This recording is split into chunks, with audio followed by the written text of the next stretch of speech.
government disrespects National Anthem again. Tamil Nadu Governor Ravi forced to stage walkout. Did the DMK disrespect National Anthem? Debating tonight at 8 p.m.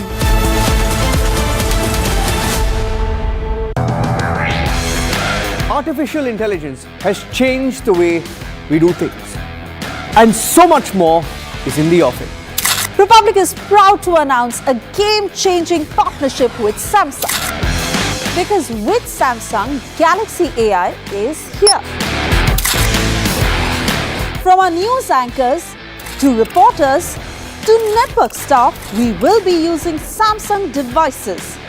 Galaxy Z series and Galaxy S series powered by Galaxy AI every day behind the scenes to bring you the news. Faster, simpler, with more productivity, efficiency and creativity. Republic and Samsung together unfold a new world of possibilities. It's going to be an epic adventure together.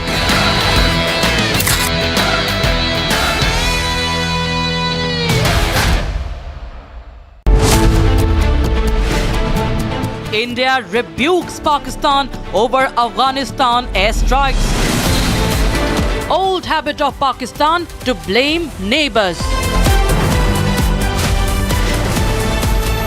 Can Pakistan exist peacefully in South Asia? Debating tonight at 8:30 p.m.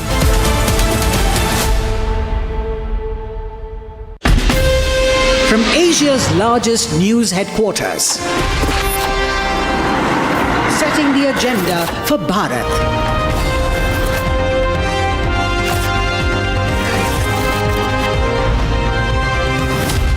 You're watching Republic.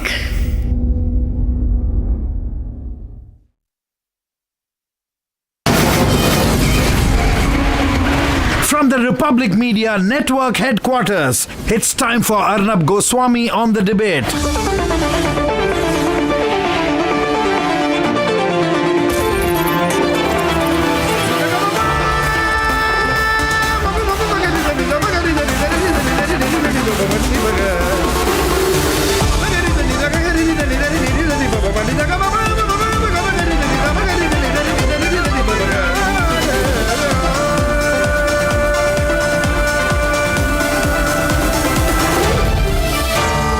Arnab Goswami on the debate.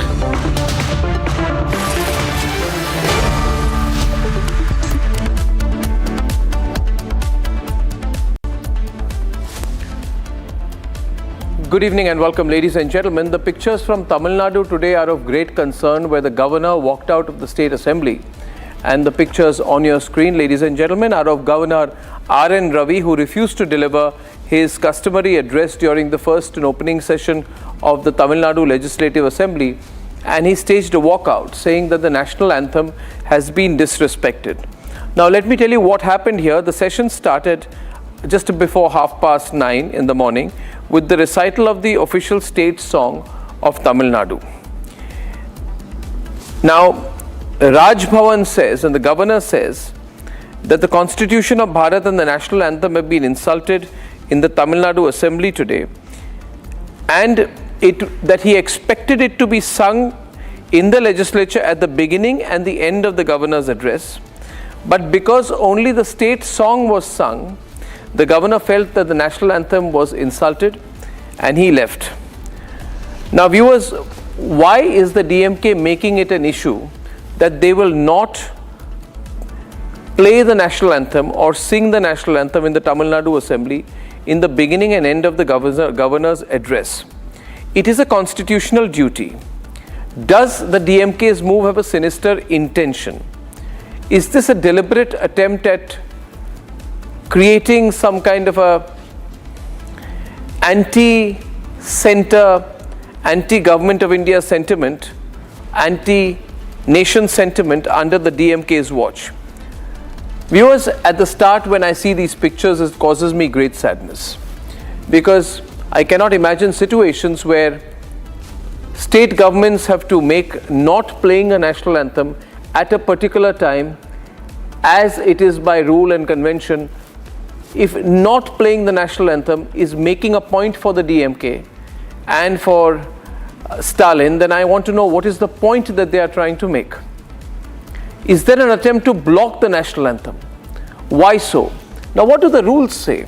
The rules say quite clearly, and the Ministry of Home Affairs in its guidelines has said, that there has to be strict compliance of the orders related to the national anthem in India. And it has been mentioned that the full version of the national anthem shall be played on the following occasions, one of which is the arrival of the governor or lieutenant governor at formal state functions within the state or union territory and on his departure from such functions. And this is done as a mark of respect not just to the governor's position but to the constitutional values enshrined around the national anthem. If the DMK is, despite being reminded of its constitutional duty to play and sing the national anthem, if it has refused to do so, then what kind of sentiment is the Chief Minister M.K. Stalin trying to create or support here? This is not the first time that the DMK government has been accused of disrespecting the national anthem. And I want to say this to the Tamil Nadu Chief Minister, that you do not respect anyone if you disrespect the national anthem. You cannot create a separate political identity on the basis of blocking the national anthem. Nobody, neither your core or future vote bank, will support you in your attempts to disrespect the national anthem. And I would say so clearly to the Chief Minister of Tamil Nadu that if politics has come down to blocking the national anthem for you, then you need to revisit your politics all over again. That is debate number one, viewers. What appears to me to be a deliberate attempt to block the national anthem by the DMK government in Tamil Nadu. Debate number two tonight, the Pakistan-Afghanistan fight and India's strongly worded response to Pakistan as we condemn the airstrike on Afghanistan by Pakistan. The situation is getting very bad there. Debate three tonight, you have a Srinagar MP who's gone out of control and is rebelling against Omar Abdullah.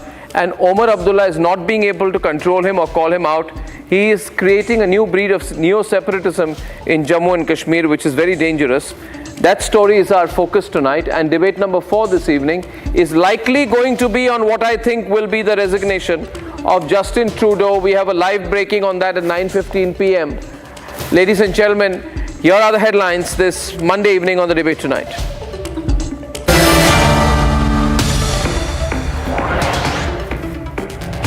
Rise in hardliners in Jammu and Kashmir.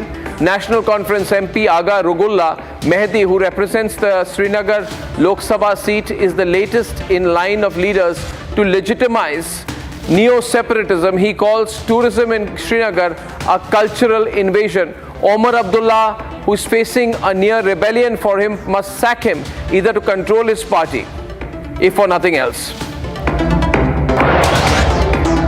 A week after the Pakistan airstrikes on Afghanistan killed over 40 women and children, India unequivocally condemns the Pakistani strikes, calls it Islamabad's old practice to blame its neighbors for its internal failures.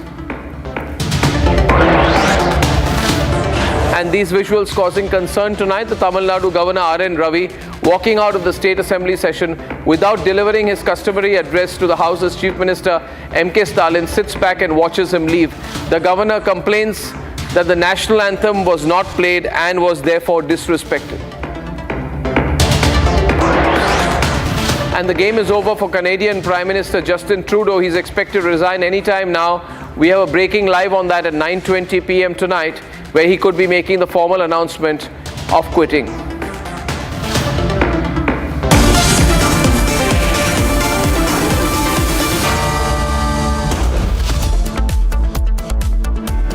Ladies and gentlemen, for a second time now, M.K. Stalin and his government has flatly refused to sing the national anthem ahead of the governor's address at the start of the session in the Tamil Nadu Assembly.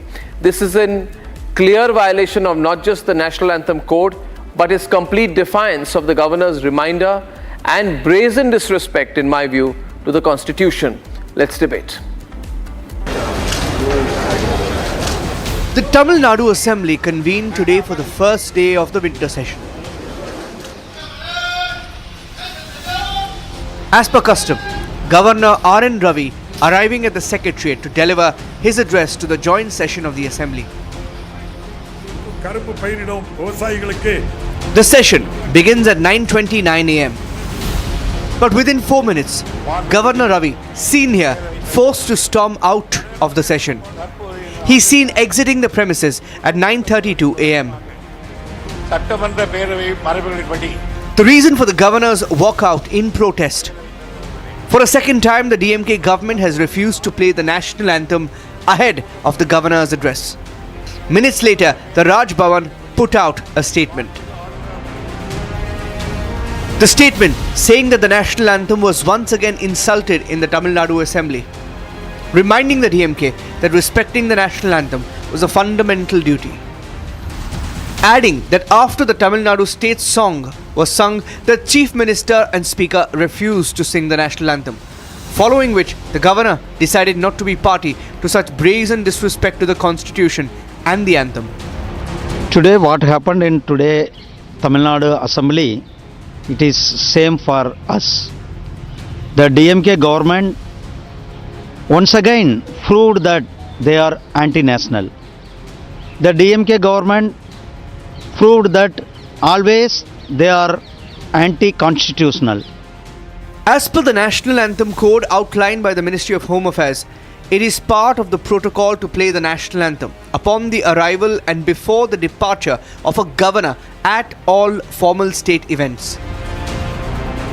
With absolute defiance of the governor's requests and in complete violation of the National Anthem code, the DMK government must answer why the repeated and brazen disrespect to our national anthem.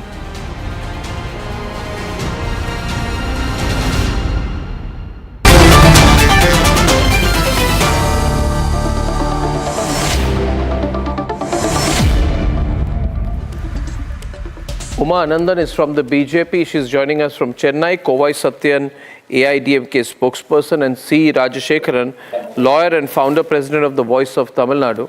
Now, Kovai, what do you think about this incident today? We are talking about it. Major talking point nationally, the pictures which we have seen causing great concern, where the governor is forced to leave the Tamil Nadu Assembly.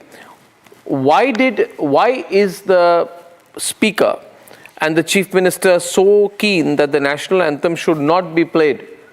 Why this opposition to the national anthem? What is it stemming from? Good evening, Arnab. Thanks for having me here. A New Year wishes to all your viewers. So, whenever the incompetent MK Stalin-led DMK government is under fire, they take asylum in the actions of governor. The governor comes as their savior, and this incident adds to that. What governor insists is a norm that needs to be followed. This was insisted last time as well. What happened today, not only the national anthem was missed in the beginning, wherein the ally of DMK, the Congress and others started blaming governor because he is the chancellor for the Anna University. They started blaming governor for the recent molestation episode that took place, wherein we, the principal opposition, raised that to nail the incompetence of DMK government, failing to take the appropriate action. When these two incidents took place, governor decided to walk out. However, what was not clear is the speaker went and invited the governor a couple of days ago. Whether the Raj Bhavan insisted on playing the national anthem in the beginning was not known. Only after the governor's walkout and the statement by Raj Bhavan, everybody came to know that it was the governor's insistence that it has to be played, which is a norm. Wherein the DMK states that the Tamil anthem was played first, completion of the governor's address, the national anthem will be played. That is the norm in the Tamil Nadu Assembly. So it is a fight between two people whose norms best suited the national interest. However, what has happened is it has helped DMK to escape from the ongoing fiasco. Who is that sir? The second person who the DMK is vehemently shielding on the recent molestation event that took place inside Anna University. But are these not two separate issues? Are these not two separate issues, Kovai? These are all two separate issues, but unfortunately what has happened is the governor's action has helped DMK to divert the attention from answering from the core issue. which their own ally has sought a special attention-seeking motion. Well, let's look at the rule here. The And Ministry of rather than Home Affairs in its guidelines, the Ministry of Home Affairs, Mr. Rajshekharan, talks about the strict compliance of orders regarding playing the national anthem. The Ministry of Home Affairs guidelines say clearly that the full version of the national anthem shall be played on occasions such as the arrival of the governor and his departure from some such functions. So it is not arbit as Kovai makes it out to be. It's not just a convention, it is a rule. And that rule has to be followed. It's not a women fancy of the DMK government whether to follow the rule or not.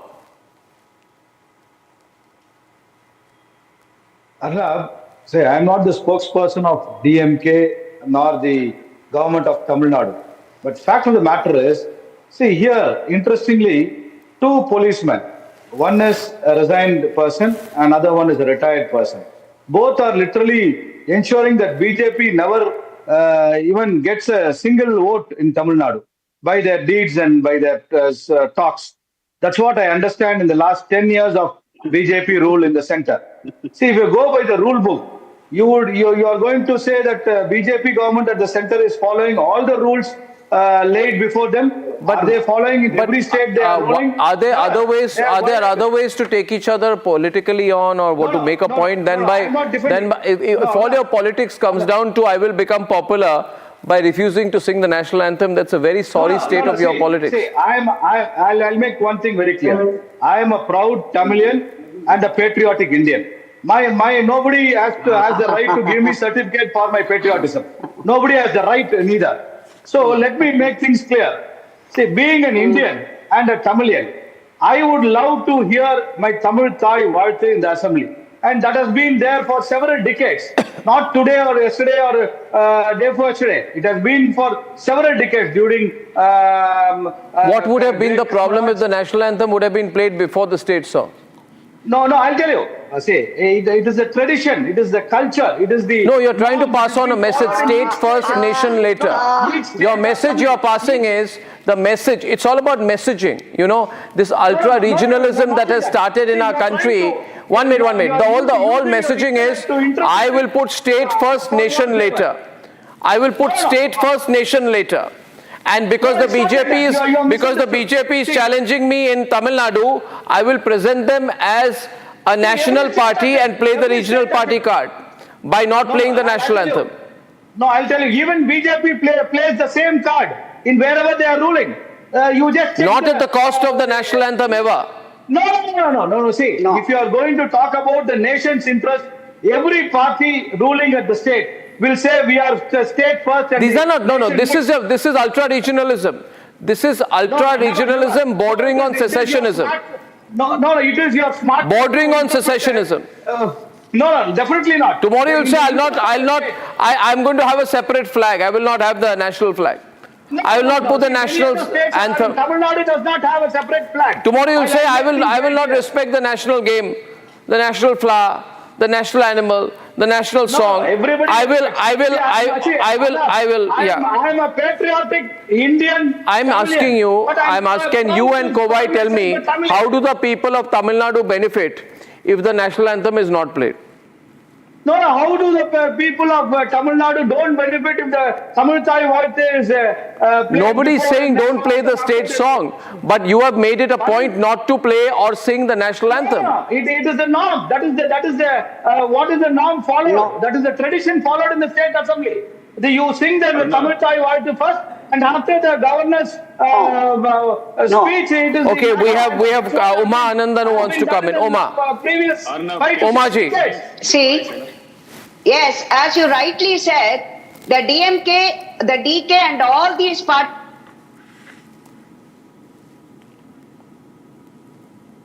Lost her audio there. In Tamil Nadu, they think that they don't belong there. Tamil Nadu. And second, he speaks about tradition and all that. Are these people giving respect to any tradition? When it suits them, they will use the word tradition. Does he know the meaning of that? And first, during Jayalalitha's time, it was followed. When Jayalalitha madam was a CM, it was followed. The national anthem was sung at the beginning and at this thing. That DM at the end of the session when the governor walks out of the assembly. Now they have brought in a new practice and they call it as tradition. The DMK has brought in a new tradition and they always take pride in saying that they are not part the Tamilian pride and all that. So the Tamilian pride takes precedence, becomes more important than the national pride for them. I doubt whether some of them may not even to sing the national anthem fully. That is my doubt, and that is where the state of Tamil Nadu is going.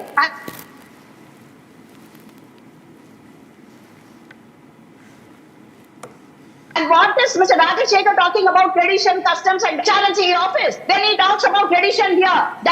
So tradition is something like a pickle for them. If they can use it when they want, they don't want. And it is there as per the constitution that whenever the governor comes, at the beginning of the session, the national anthem should be sung. And at the end, when he is departing from the place, it has to be sung. So let them know all this first. And then, see, they may not think about this because they never think about themselves as Indians. And another thing, Arnab, 10 seconds, please. Governor has refused to speak. His speech today, is it going to be read as the governor's speech? The governor's speech which he had refused, the governor's speech is now being was read out by the speaker. So is that the speaker's address or the governor's address? So tradition can be flouted as per their norms. And what is he talking? The Congress government, has it ever upheld any of this thing? They threw everything to the winds when it suited them. During Mrs. Indira Gandhi's regime or Mr. Rajiv Gandhi's regime, they threw everything to the winds, tradition, everything. And now they come and speak about this, and it was followed in Tamil Nadu by Madam Jayalalitha when she was the CM. So what is he talking about, the age-long practice and all that? Arnab, can I come in 10 seconds? Yeah, Koba, I've still not understood. You know, the DMK is trying to position itself. It's under challenge. You have Vijay forming his own political party. Kamal Hassan has failed. Rajshekharan had his stint with Kamal Hassan. The BJP is on a comeback with 11% vote. The DMK vote share went down by 6%. The ADMK also lost out. You have a strong issue, which is the issue regarding the sexual assault on the second-year student at the Anna University campus. You have a coming together of political parties. DMK needs something to hold on to. And it is obviously deliberate. I'm saying here, Kovai, this is deliberate, pre-planned action by Stalin to disrespect the anthem. Because he thinks if I disrespect the anthem, I will be respecting the state song. He's made it national anthem versus state song. And that is the unfortunate prism in which he's putting it. You know that, Kovai. He's made it national anthem versus the state song, asking people literally to choose between the two, and that's a very dangerous trend. Arnab, true that, but who helped in pinning that narrative by DMK is this governor. Last year, governor delivered the address without the national anthem being played in the beginning. He had already set a precedent.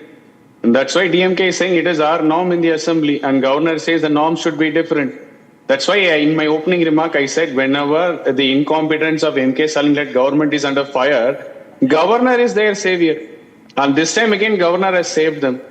When the assembly speaker went to invite him for the openings remark, did the governor Raj Bhavan insisted on playing? You're saying it's a fixed match in the opening? Are you saying it's a fixed match? Because a newfound love between DMK and BJP, and governor has time and again helped DMK to escape whenever it is under fire. And this time again it has happened. It is governor who set that precedent. Last year he should have walked out without delivering the assembly. The national anthem were not played. Who asked him to make the speech, governor's speech, deliver it when the national anthem was absent? When he can set a precedent for his own convenience, how can you demand now that saying that the norm is not being followed? So it is like the norm of convenience, the national interest of convenience. So it's not national interest out of heart, it is national interest out of convenience. Is your accusation that the governor has deliberately made the national anthem the center of a political pot boiler? Sorry. Are you saying the governor is politicizing the national anthem? Do you believe that, Rajshekharan? Scriptwriter. I say Mr. yes. Satyan seems to be a good scriptwriter. The ADMK has the right to say whatever they want. They can interpret it for their own political whims and fancies. That is their right. I don't deny that. But fact of the matter is, I'm saying that the practice in the state assembly for several decades that Tamil Thai Varthu, any state, if you go to Karnataka, they say Jai Karnataka. When you go to Andhra, they say Jai Telangana. So if you are saying that they are anti-national, it is funny and ridiculous for BJP. See, BJP can never dream, in their wildest dream also, they cannot win a single seat individually, and they are going to lose deposit everywhere in Tamil Nadu in 2026 because of these two policemen. Because one guy has resigned from Karnataka, he calls him savior, and he is involved in all kinds of things which is in the public domain. That's not my cup of tea. Rather, I would like to this governor who is a retired I would like to comment, please. Yes, Somaji. To a point every now and then. Yes, see, Mr. Rajshekar, please tell me when DMK stood alone, whether DMK has stood alone in one election. Now you are talking about we are afraid. First, tell me whether with allies and all that, whether DMK. You got votes only because of ADMK, not because of you. It is ADMK vote. You ate into the votes of ADMK. Yes, one single election without allies. You tell me that. Do you have a count? We have stood alone. DMK stood alone. DMK has never stood alone. And Mr. You have a very good scriptwriter. You have a vivid imagination. Your imagination is good. Good for scriptwriting, not for the practical realities that you have made out. Mr. Rajshekar never for wildest dreams. Never in your wildest dreams, DMK has stood alone. So what is the vote percentage? What is the vote percentage of BJP today? Why are you scared of Annamalai? Why are you scared of Mr. Annamalai? And how even a black cloth is scaring you? A black cloth.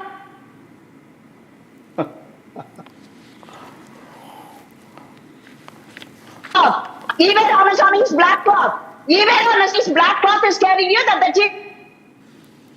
Okay, we have a bandwidth problem there. Why these people are... We have a bandwidth problem there. Ladies and gentlemen, I'm going to remind you once again that at 9:15 p.m. tonight, we're expecting the official announcement of Canadian Prime Minister Justin Trudeau resigning. I thank Omaji, I thank Jyoti Rajshekaran, and we're going to our next debate, which is India snubbing Pakistan and clearly taking Afghanistan's side after the Pakistani airstrikes on Afghan soil. Ladies and gentlemen, this is going to get serious. And this is our opportunity to surround Pakistan from both sides. Let's debate. The 24th of December 2024, marking a sharp escalation in hostilities between Pakistan and Afghanistan. At least 46 people killed in a bombardment by Pakistan in Paktika, most of them women and children. The airstrikes targeted multiple suspected hideouts of the Pakistani Taliban inside the neighboring Afghanistan.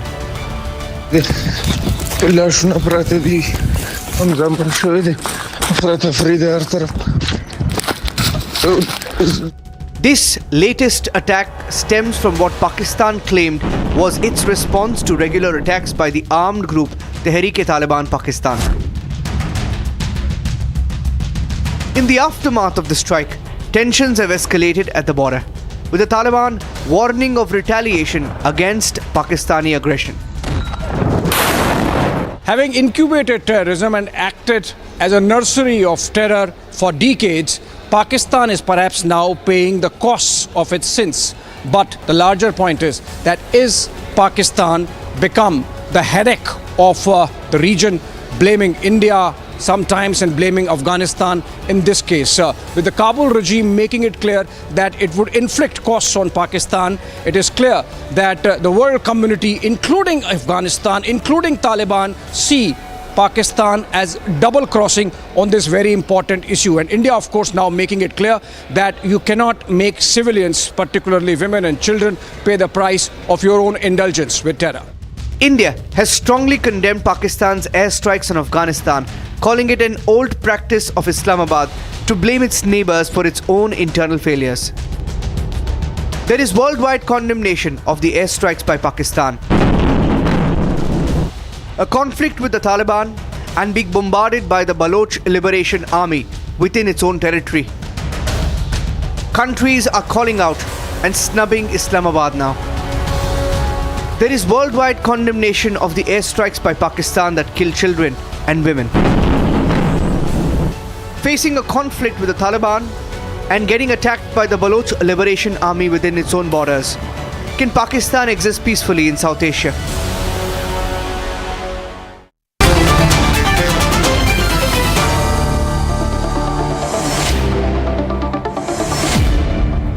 From the Indian side, we have General K.K. Sinha and Professor Madhav Nalapat.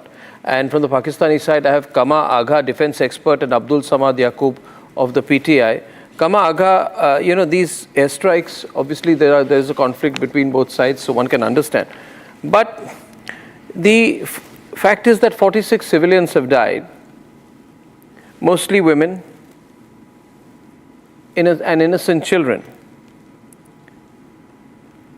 Was this a mistake, or was this well planned by the Pakistanis to inflict damage on women, children and civilians?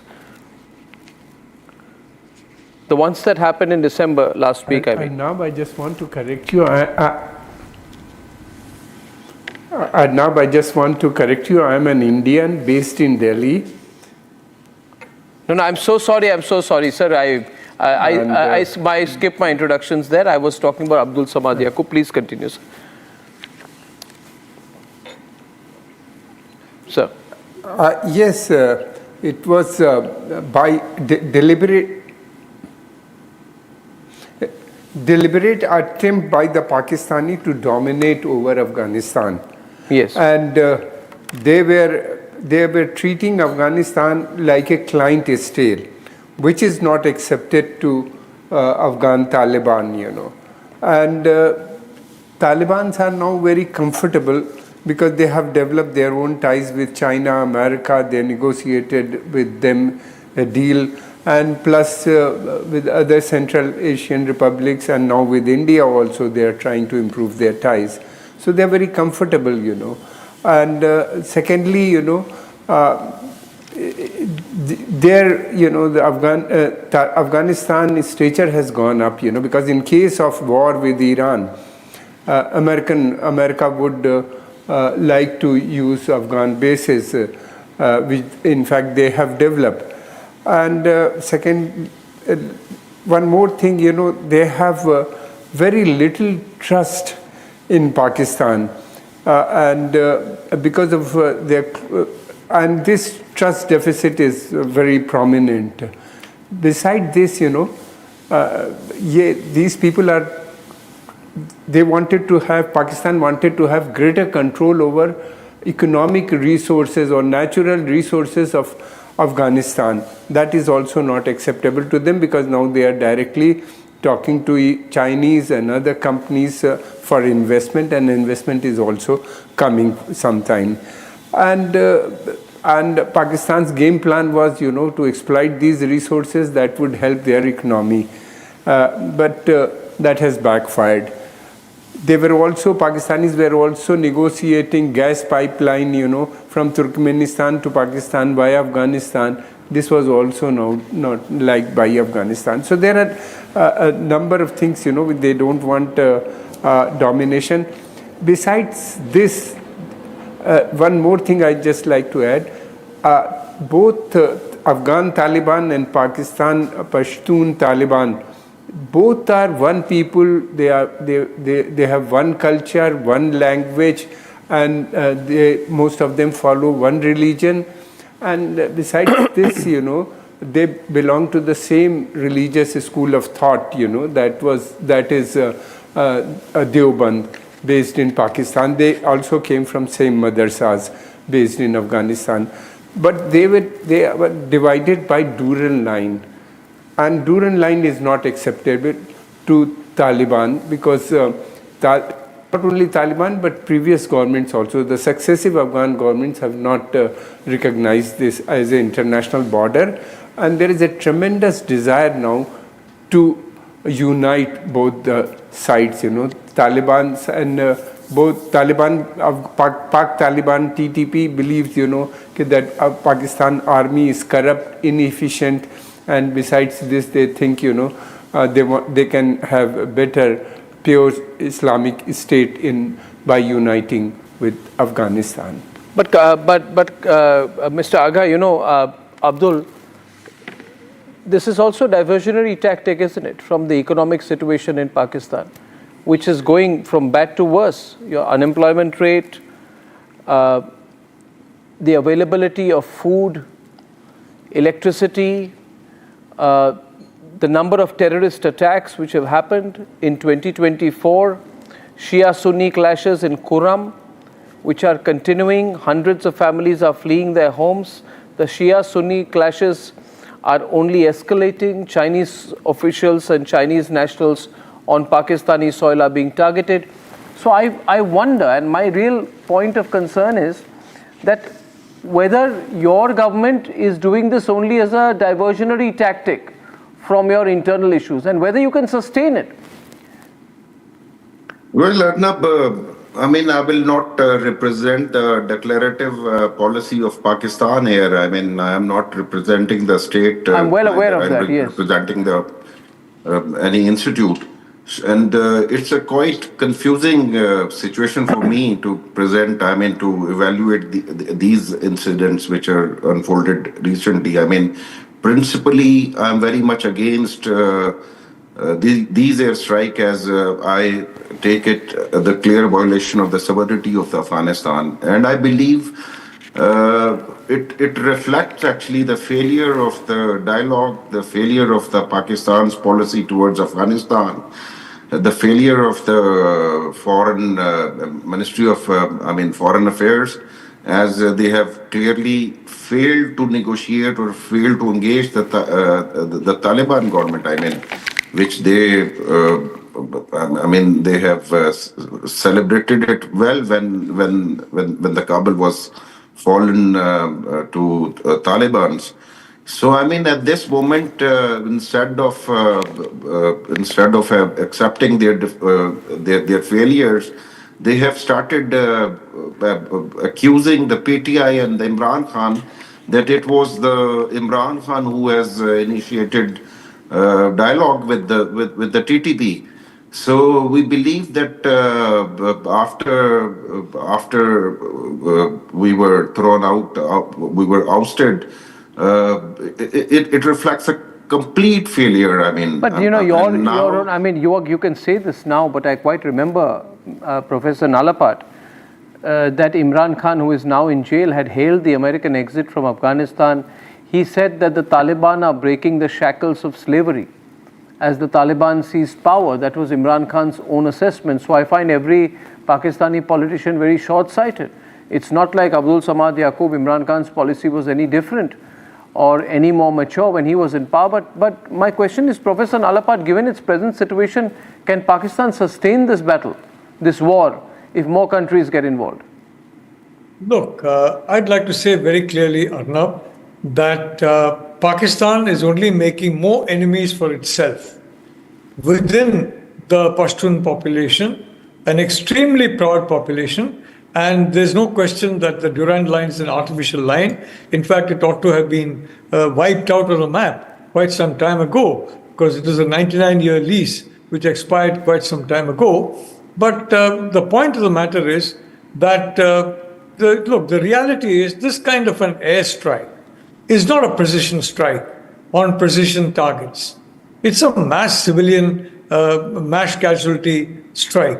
If you have a targeted drone strike, particularly smaller drones, supposing you have a targeted missile strike even, you can argue that you're bombing military facilities or whatever it is of the TT, Tehreek-e-Taliban Pakistan. But you can't do that when you're talking about an airstrike which is completely indiscriminately attacks civilians and everybody else. I doubt that there was even a single non-civilian in the number of people who were killed, frankly. I mean, so this Which is means the wrong... Pakistan is looking to escalate this. No, I'd like to say one thing, Arnab. Long back in 2021, I had said there are 6 factions of the Taliban. 2 are under the control of Islamabad, 1 under the control of China, and 3 are free Taliban, and that 80 to 90% of Taliban members who are youngsters are in the free Taliban. They're neither beholden to China nor to Pakistan. And now we're seeing that play out. And I believe, frankly, the Pashtun people are very proud. They're proud of their heritage. They're proud of their culture, their language, their traditions.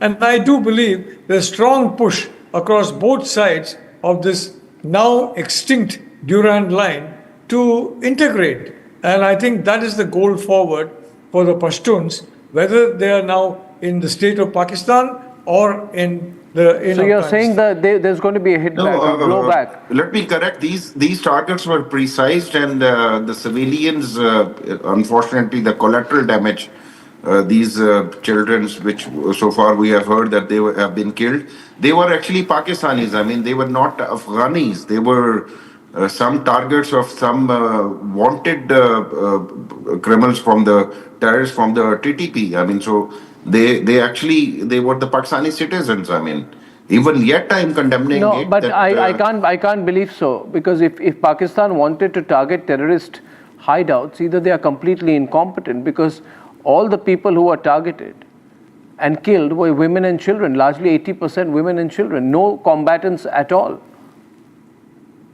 I mean, when these this is not my definition of collateral damage. When usually these terrorists they are hiding anywhere in Afghanistan or even in the Waziristan, they are usually surrounded by their families. I mean, you have the clear example of the Osama bin Laden. He was living along with his wife and kids. So what would you call them? I mean, obviously they are always surrounded by, and you should condemn. You should also condemn when Americans were B-52 bombardments were doing the corporate bombing over there. So hundreds of thousands of Afghans. I don't know. I mean, I'd say this, that Pakistan today cannot have a problem with every neighbor. You know, General KK Sinha, you have a problem. You blame India for violent attacks on your soil. When terrorists on your soil are killed, you say India's RAW has done it. You blame Afghanistan for supporting the Tehrik-e-Taliban. You blame Iran for attacks on your soil. You don't even take the concerns of China on the situation in Pakistan seriously. You should realize, I mean, at the end of the day, General KK, they have a problem with Iran, which is at the forefront of the Muslim Brotherhood.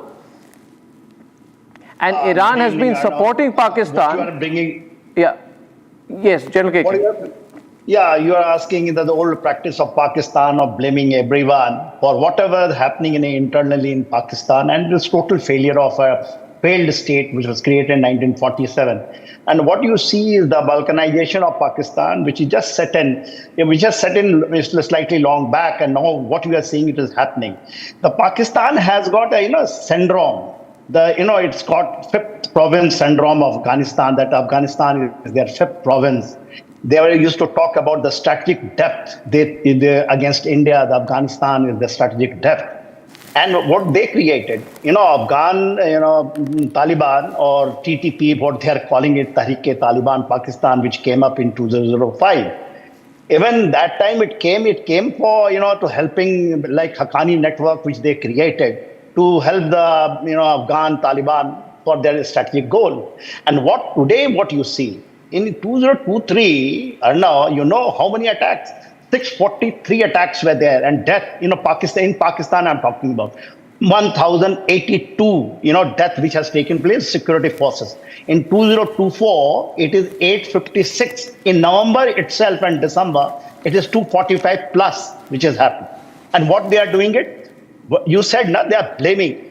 The Pakistan delegation was there on 24th December when, they carried out this airstrike, so-called airstrike, and carried out on civilians and children.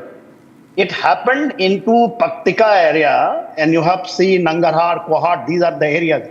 Because Pakistan is digging his own grave. They are talking about Dhul Rhine, and Dhul Rhine, of course, someone says 2,640 kilometer Dhul Rhine, which is, Afghanistan don't agree with it. They have created barbed wire.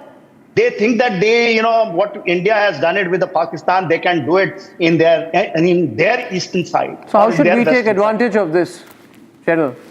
I believe for strategic depth or coercive diplomacy, we should take advantage of this situation, shouldn't we? I mean, we should be very, it's an opportunity for us. Yes, absolute opportunity. What should we do? We should, first thing you start off, that our ceasefire agreement of 2021, when the American has gone in the month of August, in February, we have agreed for the ceasefire. And, that's why what they were doing in Jammu and Kashmir, what you have little bit seen. First thing, we abrogate and start bonding them. You know what these people are doing? They have moved every forces in that side and try to take. Now Afghanistan, today the India has come up openly in supporting the UN, because UN said that it was innocent, women and children, they have been killed by these Pakistanis. They have done it. They used to carry out this fire across LOC in our area, but they do not know that, what the Afghanistan can do it. Not only Pakistan will come up. This is the balkanization, setting it not only in, they are doing it with Afghanistan, they are doing it with Iran. Today when we are talking about, they have carried out their strike there also. No, I have a question. I'm telling you, listen, I'm just listen to me. It is your balkanization is coming. I'm just trying to show you the mirror. Whether you, and Arnab asked what the India can do it. India can do it because, your CPAC which has come up, it is from our area. It has gone from Baltistan and POK area. And just adjacent to this in Khyber Pakhtunkhwa, it is happening. This is the right time to do it.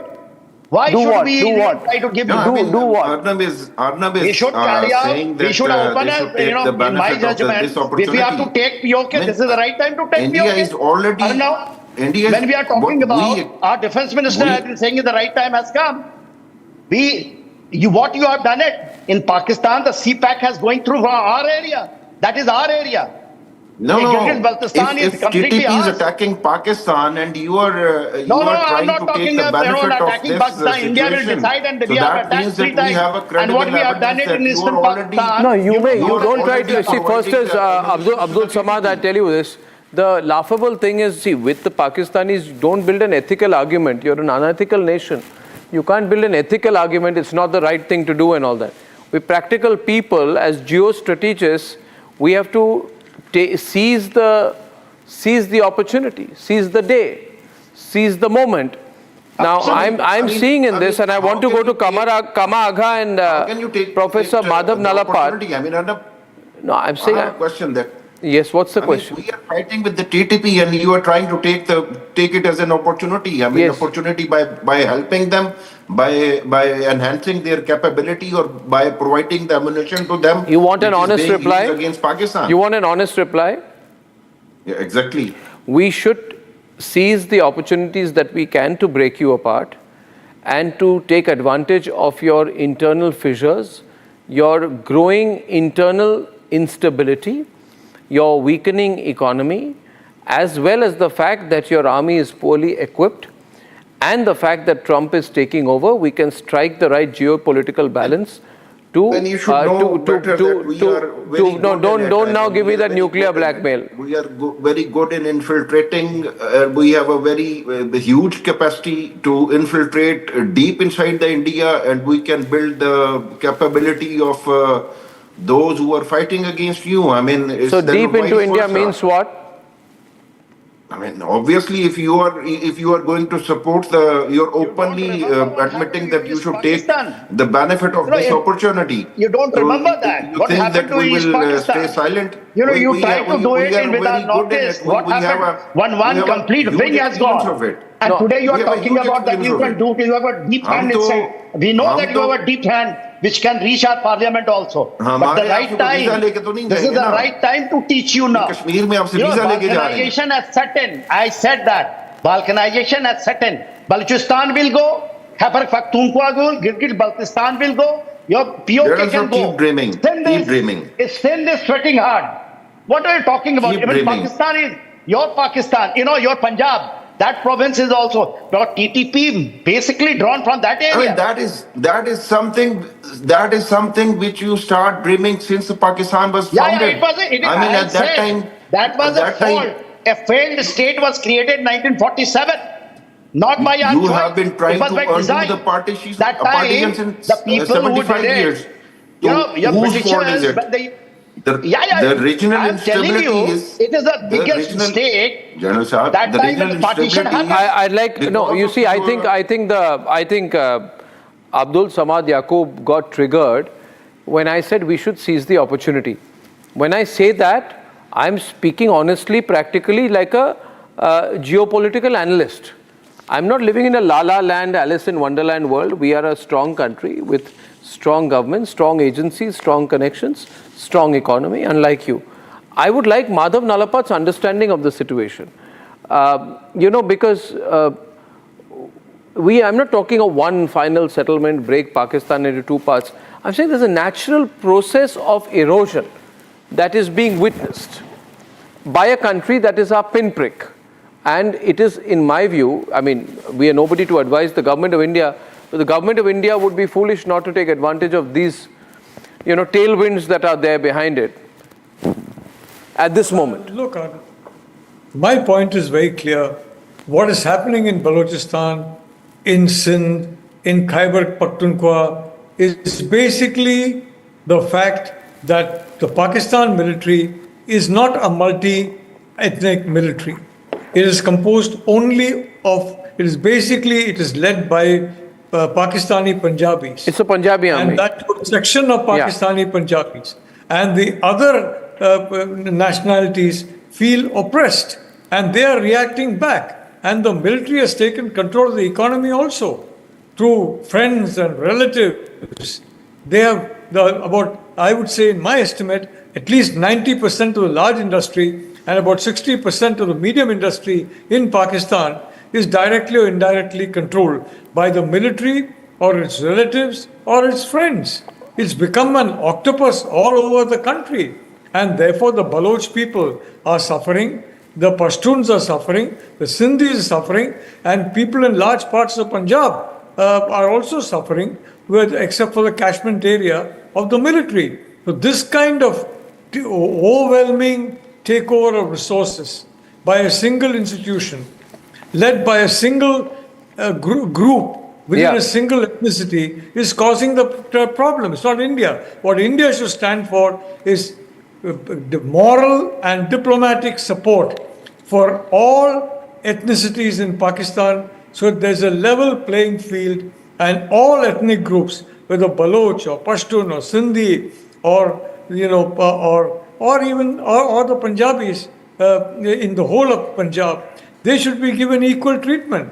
India needs to give full moral and diplomatic support to this because I would say it's a struggle for the liberation of self-respect, the struggle for the liberation of human dignity. It's a struggle for liberation of human rights, and it's only right that India stand on the side of human rights, dignity, human dignity. Yeah, we should provide all kinds of political, diplomatic, economic support to the groups within Pakistan who are fighting for human rights and for their basic right to live a decent life. The level of persecution for all communities except the Punjabi community is so extreme in Pakistan that you don't even have to seize the opportunity. Kama aga, it's there. Even if India does not intervene, I see this moving in a certain direction. Can I quickly get your view on where you see this going? Pakistan can't hide its failures by attacking Afghanistan anymore. How will this impact the situation internally in Pakistan? Situation is very bad. Economic condition is bad. Uprising is taking place. One side, the civilian people are uprising. They're coming out in huge numbers protesting against the government. People have no trust in army-backed regimes. They want democracy, and which they are not going to get. Army is becoming more and more repressive. One side, they are repressing their own people. And besides this, Arnab, the country is disintegrating. In the sense, the Pashtun and the Baloch, both, they never wanted to be part of Pakistan. In fact, the Badshah Khan was there when Pakistan was partitioned. He opposed the partition. He wanted to be a separate country or the arrangement which they had earlier with India. Secondly, the Baloch also never wanted. In fact, Balochistan was the last, after 1.5 years, it was basically occupied by the Pakistani army, annexed by them, by Muhammad Jinnah. So they never wanted to be part. Now they think this is the best opportunity to to get rid of Punjab-backed army establishment in Pakistan. Same case is with Sindhistan. So I do see this then in that one case. last comment. Yes, Mr. Yaqub. Yes, Mr. Well, Arnab, right after the Mumbai attacks, when there was fear that India could take, India could attack Pakistan. So at that time, KTP spokesperson has released the statement that if any adventure of from the Indian side, they will come along and fight side by side with the Pakistani army against the India. So this is the historical reference that you can never take the opportunity, no matter what's the problem with us with our. So you're trying to play a Muslim card. Don't play a Muslim card. You are trying to say that eventually the Tehreek-e-Taliban Pakistan will come and save the Pakistani army. The very fact that you think the Pakistani army needs help from the TTP speaks volumes about the situation of the Pakistani army. It's a very bad situation. In case of any, if India thinks or any, no, it's not thinking. It's a reality, sir. We are keen observers of Pakistan. Sir, I'll wrap up here. This has been an interesting analysis. The sum total of which, in my view, is this: that what you're seeing on the Durand line, on the on the Pakistan-Afghanistan border, will not be limited to the border alone. Ladies and gentlemen, at 9 p.m. tonight, the fight is against neo-separatists, a National Conference MP who's trying to wage a new rebellion against Omar Abdullah. Time for a quick breather. Arnab will be right back with the debate. Amity has been ranked India's #1 private university in the recently released Education World Rankings. A testimony to Amity's globally benchmarked standards in education.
Experts ने HMPV virus के बारे में यह स्पष्ट किया है कि यह वायरस कोई नया वायरस नहीं है। इसकी पहचान सबसे पहले वर्ष 2001 में हुई थी और कई वर्षों से ये विश्व भर में फैल रहा है। HMPV वायरस एक ऐसा वायरस है जो हवा के जरिए सांस लेते समय एक दूसरे में फैलता है। यह सभी आयु वर्ग के लोगों में संक्रमण का कारण भी बनता है। यह विशेष रूप से सर्दी और बसंत के मौसम के शुरुआती महीनों में अधिक देखा जाता है।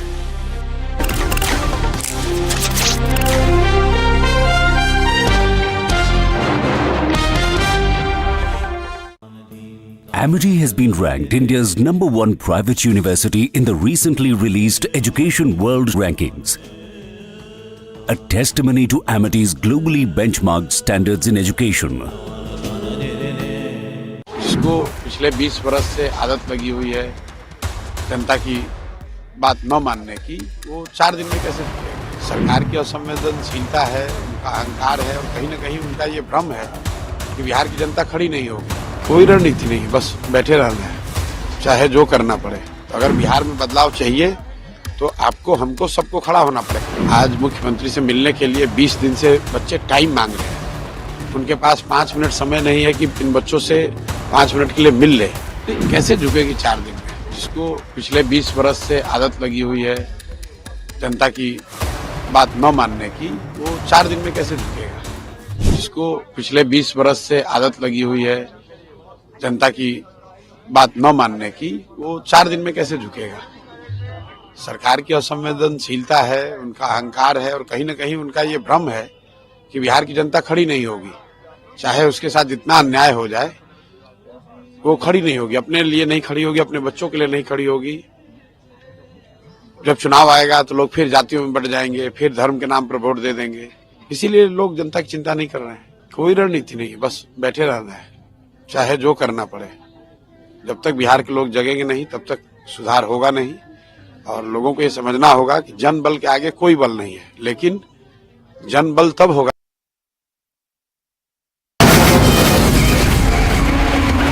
From the Republic Media Network headquarters, it's time for Arnab Goswami on the debate.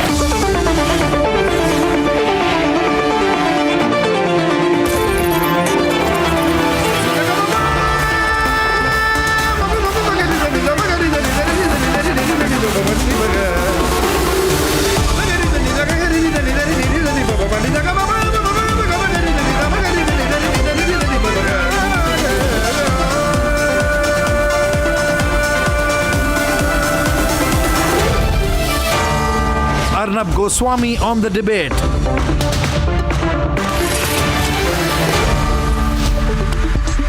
Ladies and gentlemen, welcome back, and time now for the nation's sharpest opinion. And tonight, Omar Abdullah faces rebellion.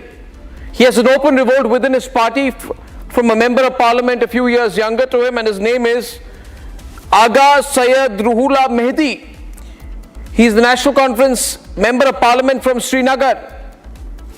Ladies and gentlemen, Aga Syed Ruhullah Mehdi is the National Conference MP from Srinagar and is planning to replace Omar Abdullah by striking his own pose within the party. I have no problem with that. That's between Omar and this Ruhullah Mehdi gentleman. They can have their own fight. I couldn't care less, frankly. I don't particularly agree with any of the things that Omar Abdullah says or does, so I don't care. But the point is not that. The point is that Omar Abdullah has been told he's too soft. This man, Aga Syed Ruhullah Mehdi, is such an opportunist that he gets elected on a National Conference ticket, goes to Parliament, swears by the Constitution of India, gets a salary paid for by you and me, and abuses the country. If he believed that the abrogation of 370 was wrong and he disagreed with it, then why did he fight the elections?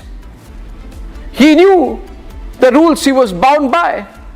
The classical hypocrite will become a member of parliament, will earlier be a minister in Delhi, then worm his way up, get into the party. Tomorrow this man can even tie up with another political party or be a traitor within his own party or tie up with anyone else. But the issue is not this gentleman. When he says tourism is cultural invasion, I ask you, ladies and gentlemen, how can a member of parliament in this country, that also the member of parliament from Srinagar, say that tourism is cultural invasion? What is cultural invasion for this National Conference MP? Is the Tiranga hoisting in Lal Chowk a cultural invasion? West Pakistani refugees have been given the status of permanent residents. Is that a cultural invasion? Indians from every part of the country, every other state, are now able to witness the beauty and serenity of Kashmir. They contribute to the economy of Kashmir because they believe that Kashmir is an integral part of India. And we have the member of parliament from Kashmir saying it's cultural invasion. And we, in the name of democracy, are going to keep quiet and do nothing about it? Ladies and gentlemen, if Omar Abdullah cannot sack this member of parliament because he's weak, because he's being blackmailed, or he feels threatened by this MP, that is Omar Abdullah's personal problem. But we, the people of India, cannot have A member of parliament who compares India to Pakistan, who asks for state symbols different from national symbols, who says tourism is cultural invasion. I couldn't care less that he's rebelling against Omar Abdullah. That is his own problem, ladies and gentlemen. Let the both of them fight as much as they want, but the fact is both of them are going down and each one of them will pull the other down, and there will be a competition, I can predict, between Omar Abdullah and this member of parliament for who can talk more anti-national, anti-India language. If you've seen pictures of Omar Abdullah looking weak and helpless in the assembly of late, unsure, it is because he's being blackmailed on the path that he has already chosen to be on. You see, Omar Abdullah is competing with the ultra-radicals, the anti-nationals. And he hopes to become a moderate version of an anti-national. And Omar Abdullah, let me tell you this, there is no moderate anti-national. If you are a nationalist, which you should be, then swear by the Constitution of India, stop taking an anti-abrogation of 370 stand, call out this man, Agha Syed Ruhullah Mehdi, who is protesting outside your own house, and take control of your party. If you can't, let one of you quit. Either Omar Abdullah quits because he cannot be chief minister and defend national interest, or this man quits, Agha Syed Ruhullah Mehdi, or we sack him because we can't have an MP from Srinagar who is an absolute and open anti-national. Ladies and gentlemen, let's debate. A new wave of neo-separatism has emerged in India. Srinagar parliamentarian Agha Syed Ruhullah Mehdi is the latest in line of many leaders to legitimize separatist demands through democratic articulation. In a recent interview, the controversial parliamentarian from Srinagar was quoted saying things like the act of accession of Jammu and Kashmir to India was immoral, calling the rise of tourism in Jammu and Kashmir as cultural invasion. Not just that, he even went on to say that Omar Abdullah was not the chief minister, but he should be the chief rebel. He further brushed aside the Kashmiri Pandit genocide by saying that a lot of Muslims died too, and blood of Pandits was also spilled. This is certainly not the first time the Srinagar parliamentarian has taken a pro-separatist line and has been at the forefront of leading a neo-rebellion within the National Conference against Chief Minister Omar Abdullah for putting a full stop on the radical demand of restoration of Article 370.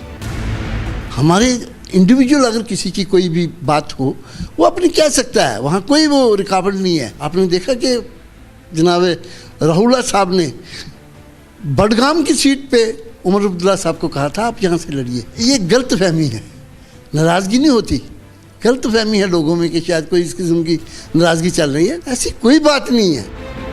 The BJP has questioned the intentions of the National Conference government. ये एक fixed match है between राहुल्ला and Abdullah. इन्होंने बहुत सोच समझ के बाद एक गेम तैयार की है राहुल्ला साहब और अब्दुल्ला साहब ने कि हम इस सारे इशू को डिवेट करते हैं, डाइवर्ट करते हैं दूसरी तरफ जहां पे रिजर्वेशन की बात हो और आपस में एक तकरार दिखे ताकि लोग उन इश्यूज़ पे बात न करें जिन पर उन्होंने वादे किए थे। इसलिए एक फिक्स्ड मैच की तरह इस वक्त इनकी लड़ाई दिख रही है। From election of terror funding accused Rashid engineer. The vote to me was a referendum against Modi's policy, especially abrogation of Article 370 and 35A. To pro-Khalistani elements like Amritpal Singh. No peace can be established without weapons. We have to fight for our rights. We can't let everything slip away from our hand. India is certainly witnessing a resurgence of neo-separatists who are attempting to capture the mainstream space with their radical agenda. But can members of parliament who have sworn an oath to protect the sovereignty of India take pro-separatist lines without any consequences?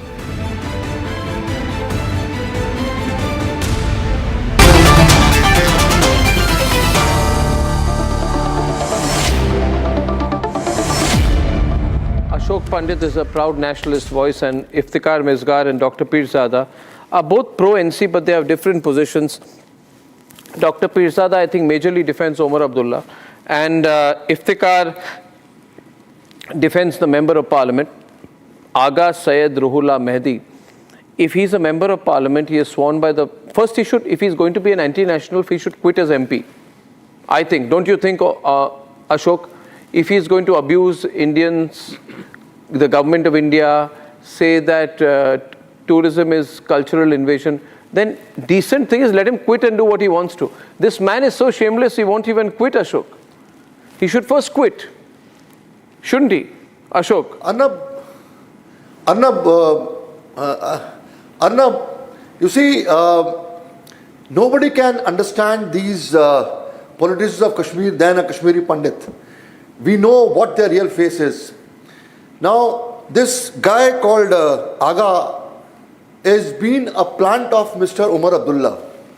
He has been told to take this kind of this kind of a line, so that the real face of Umar Abdullah comes to public. It's a very win-win situation for them, because Umar Abdullah, as a chief minister, cannot take this aggressive line of pro-separatism. He has planted Agha Syed to say what the real National Conference is all about. National Conference and other political parties in Kashmir cannot be nationalists at any cost. We know their real face. Now, this man is a plant.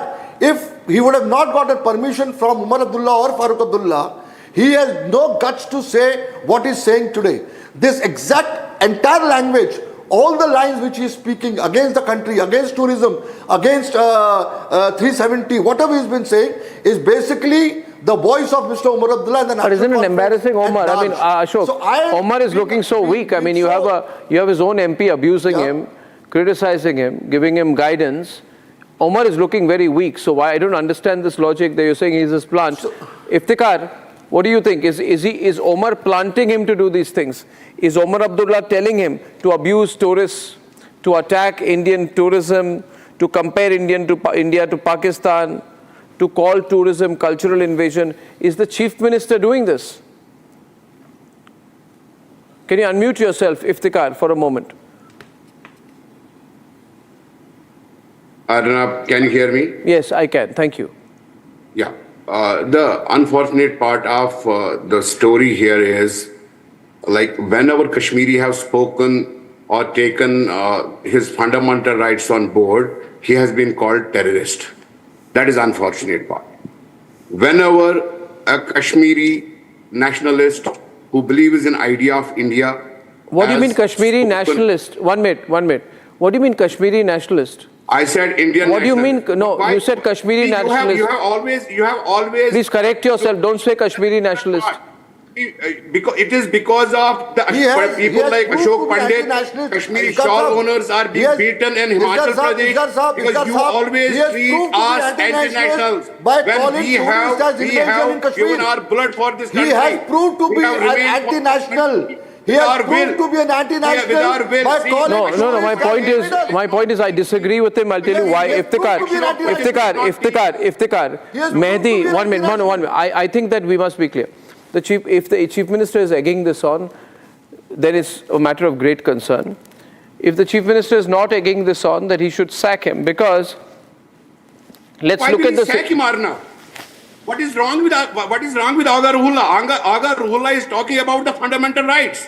Agha Ruhullah is talking about Kashmir. You cannot have a member of parliament asking for a plebiscite in Kashmir. Do you understand me? You cannot have a member of parliament asking for a plebiscite in Kashmir. Mehdi, 1 minute. Dr. Pirzada, Mehdi said plebiscite Junagadh में कराया गया क्योंकि वहाँ की अक्सरियत हिंदू थी और वहां प्लेबिसाइट कराना हिंदुस्तान के हक में था, पर कश्मीर पे प्लेबिसाइट नहीं कराया गया. He is claiming that the plebiscite was held in Junagadh because it was Hindu and it would swing in India's favor. I am asking you, if a member of parliament in my country asks for a plebiscite, that means he has a conflict in his mind about where Kashmir belongs. Kashmir belongs to India. Be clear.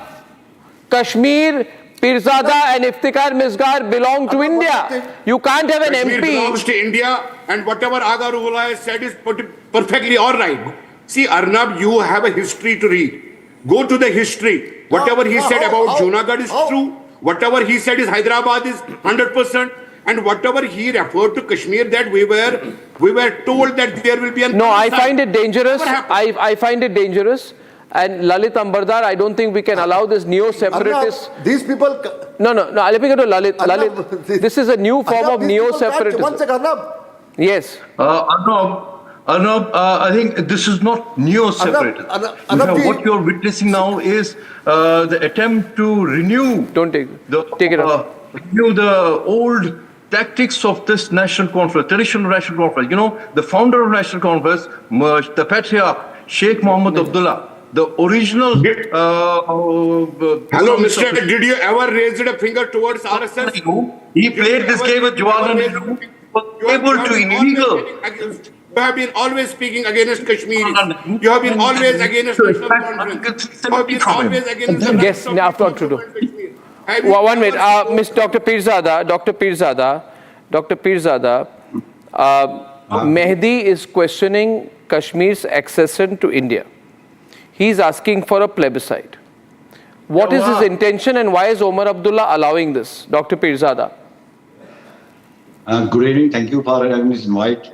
I take this issue differently because I see it the tension that is rising up day by day between Agarullah Mehdi and vis-a-vis his party. It is basically it's symptomatic of the tectonic shift in the political landscape of the Jammu and Kashmir. I take it like that way. And it reflects the tension within the region that is still grappling with the post-abrogation 370. So the ground is quite fertile. It is ripe for any political leader to cash on it. But at the same time, I add to this debate that Ruhullah Mehdi is a young leader. He has a very good standing among his followers. I do have a respect for him. They are the divergent. They are the divergent. No, he's asking for mass anarchy. Dr. Pirzada, let me go to Iftikhar and Iftikhar. Now, Iftikhar, please, Iftikhar, he's saying there should have been a mass protest against the abrogation of Article 370. He's calling for mass anarchy. He's trying to delegitimize an elected central government. He's trying to dilute the authority and sanctity of the decision taken by the parliament. You have an MP who's calling for violence. You have an MP who's calling for violence. This is not what an MP is supposed to do.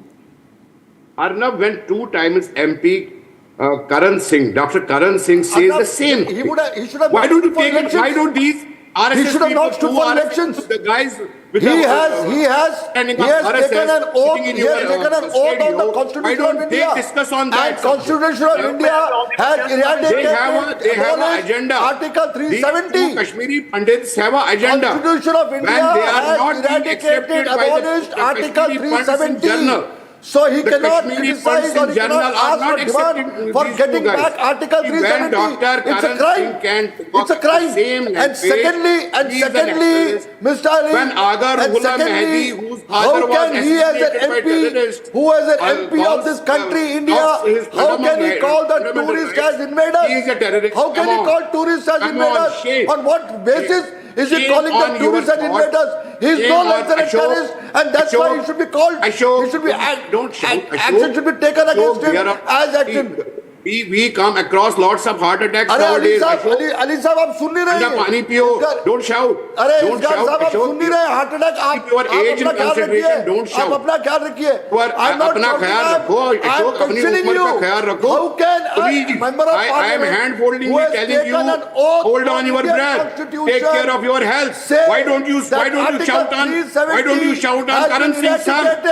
Why don't you Maharaja Hari Singh's son, when he speaks about 370 article, when he speaks about 35A, when he speaks about land rights, geographical rights of Jammu and Kashmir, and how dare why he is not an international? Why Agarullah Mehdi, who holds the credibility in Indian nation, why he is targeting as an international? This is hypocrisy. This is hypocrisy. Who has given him the right to call Indian tourists as invaders? We have a situation because Omar Abdullah's member of parliament, has called Indian tourists invaders, cultural invaders. Now, Omar Abdullah, in my view, has no right to remain quiet on this. He should be arrested. He believes that he'll remain quiet, look the other way. He has to clear the air. Where does he himself stand on it? Yes, please. Lalit. How can you call an Indian tourist an Indian citizen as invaders? Lalit. Forget What I was referring to, this purported dichotomy is only to befool us Indians. They are using the Indian constitution, Indian democratic system to sabotage from within. Why don't you question Dr. Karan Singh also? Akbar was the member of parliament of Baramulla in parliament last Lok Sabha. That man was member of the Assembly. You know what he did in the assembly? He rented the slogan of Pakistan Zindabad right in the live assembly. And what does Sheikh Abdullah and Farooq Abdullah do? Nothing. And they award him with a ticket to Lok Sabha. On that, he apologized on that. You went to court. You went to Supreme Court for that. He apologized for same. Why you are crying now when he apologized for his mistake? Bavuk ho gaya. And Mahdi, from day one, for the patriarch Farooq Abdullah, you know, when he won this election from the Srinagar constituency, he went around and told Kashmiri Muslims in Kashmiri that this man you have elected, he is going to speak for Kashmiri Muslims as well as the Muslims of the rest of India. This is what they do. Do you know Mr. Sacrifices of Aga Ruhullah Mehdi? Quick. Do you know his He was very open about it. He was very open about it. Have you ever heard? Nobody said. First interview, he said, I, 1995, and when the judge asked him, he said, no, I belong to the society, and this will happen. This is what they want to do. They want to revive the Kashmir Jihad, revive the genocide of Kashmiri Hindus in full flesh, full throttle. And don't forget, when they were competing, the election campaign was Islamism. It is Bharatiya Janata Party who is putting the blanket on your exodus. You know for who? Janata Party who is putting Aga Ruhullah always talks about your exodus. Aga Ruhullah talks always about Kashmiri Pandits. Aga Ruhullah always talks about the fundamental rights of the people of Jammu and Kashmir. Aga Ruhullah talks about the reservation rights of the people of Jammu and Kashmir. Ashok, his audio is not clear. Ashok. On behalf of India. He never spoke about exodus, and we don't want him to talk about us. We don't want any anti-national to talk about Kashmiri Pandit genocide. We better not talk about us because you're responsible for my exodus. You want me to tell you, one minute, viewers, 1 minute. Iftikhar, let me tell you what this neo-separatist Mehdi MP has said. He said that Muslims could not have saved Pandits. He said Muslim majority उस हालत में नहीं थी कि वो किसी की जान बचा सके. उनकी अपनी जान ली जा रही है. मुसलमानों का कत्ल ज़्यादा हो रहा है. He says Kashmiri Muslims were killed more than Kashmiri Pandits. जो भी हिंदुस्तान के खिलाफ AK-47 उठाएगा उसको तो मरना. This is what he has said. What kind of comparison is this? What kind of comparison is this? Please on him. What kind of comparison is this? Ask them don't heckle. Ask them not to heckle. See, whatever he said there were two guns in between. What kind of comparison you're talking about? I'm expecting an announcement from... Two guns, and we are unfortunate that we couldn't save our Kashmiri brother. He said, I am sorry, and I must say honestly sorry to my Kashmiri Pandits that we couldn't save them. What is wrong in that? Why are you judging him in a wrong perspective? Why you are making a narrative for Aga Ruhullah Mehdi? You are responsible. When you are responsible. We don't want crocodile tears. Maharaja we don't want crocodile tears. Dr. Karan Singh. We are not crocodile. We don't want crocodile tears. Language. You are responsible for my genocide. He is a nationalist. You kill us, you rape us, you throw us out, and then say that we can't save him. Whose father became the victim of terrorism. And then you can't save him. Who has sacrificed his childhood for terrorism and for Indian democracy.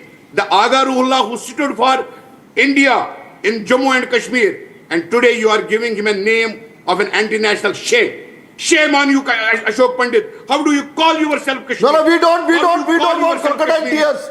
We don't want crocodile tears to talk about us. We are not interested. The truth prevails. The truth prevails. You are responsible for my genocide and ethnic cleansing. And remember, you and your people are responsible. It So is the don't people, don't it is don't the leader spread like don't who spread this in crocodile front of tears you, on us. Don't, we are not interested. who stood for we your are fighting survival, our own battle who and spoke for your survival. we know how to fight our battle. Now, this So doesn't don't, look nice. Don't shed You have crocodile an tears RSS on us. ideology. Don't shed. Have you ever You are spoken against responsible. RSS? You are No, not a responsible single for my word. genocide and exodus. RSS, Okay, and you have no speaks right for to a call my particular religion. tourists as You will invaders. never utter a word. Tourists Because as you invaders have a cannot be spoken about. Kashmir is part of India and will always remain to be part of India. Who doubts or it? anybody talking Who doubts against it? it. You have a Anybody doubt. I don't have asking any for doubt. eradication of India 370. India is me eradication and I am of India. 370 is not possible. India is me and So I am you India. as a member Ladies of and gentlemen, parliament, I have a breaking news input coming in. I'm going live full frame to the pictures from Canada, where any point of time now, I'm told Justin Trudeau could be resigning. Viewers, within a year of taking on the Indian government, he has such rising discontent over his leadership that I have reports that Justin Trudeau will be resigning, and this was expected about 4 minutes back. That is the door where he's supposed to come out from, and he will be resigning as the head of the Liberal Party. There will be no head of the Liberal Party then, and the Conservatives are going to sweep the elections. His popularity rating is really, really low. It's in the 20s. In fact, less than 25% of Canadians believe that he should be re-elected. The only party that had been backing Justin Trudeau, which is Jagmeet Singh's New Democratic Party, pulled out support, and that was a huge setback for him. And Jagmeet announced that he was ready to declare a loss of confidence in his government. And then Justin Trudeau's own party members lost confidence after Trump's 51st governor of US remark. Remember, Trump put down Justin Trudeau by introducing him as Governor Justin Trudeau of Canada. Trudeau had gone to seek Trump's help. Trump, in fact, ended up mocking him. And ladies and gentlemen, all of this is happening principally as a one-year rollout of the impact that taking on the Indian government has had. Justin Trudeau is a pro-Khalistani politician who thought that taking an anti-India line, a pro-Khalistani line, a pro-Khalistani terrorism line would help him hang on to power, and that was his clear intent. And Justin Trudeau is this really privileged elitist figure. Many people compare him to leaders from the Vadra Congress here in India, who's been an absolute disaster as a leader. Today, we are waiting for the live announcement of his resignation. This is going to be a moment I would say, where many Indians will consider themselves proven right. And Justin Trudeau's record has straightforward, ladies and gentlemen, been that of a pro-Khalistani leader. In recent times, ladies and gentlemen, we have an announcement there. I think he will be coming any time now. They are preparing for his resignation announcement. I think my producers will tell me anytime which guest I have live with me. And that's coming up in a minute. And Shiv Bhaskar is with me. He's president of the Overseas Friends of India, Canada. He's live from Ottawa. Shiv, you're expecting this announcement soon now? Any last minute thoughts ahead of the formal briefing? Be announcing fairly soon. He's waiting to come out, and I believe he's gonna resign as a leader of a Liberal Party, and maybe not as a prime minister. So he will be in the interim as a prime minister and attending the president of Trump his inauguration on January 20th. So that will go on in the meantime. I think he'll leave a legacy behind, where he was a prime minister for 9 years, and in the beginning he did bring his Liberal Party into, first time when he won it with a majority, and the second time when he got a minority, it was a more of a challenging situation. And since then, his popularity has gone down tremendously. And the Conservatives, if an election was to happen today, Conservative would get a major majority right now. But if he quits as, if there is going to be coming out, if he quits as head of the Liberal Party, what does that make him in effective terms? I mean, is lame duck prime minister? Well, basically what less? will happen, that will allow for the party to start the process to have its leadership convention. So they will start the process. There's like rules that they have to follow.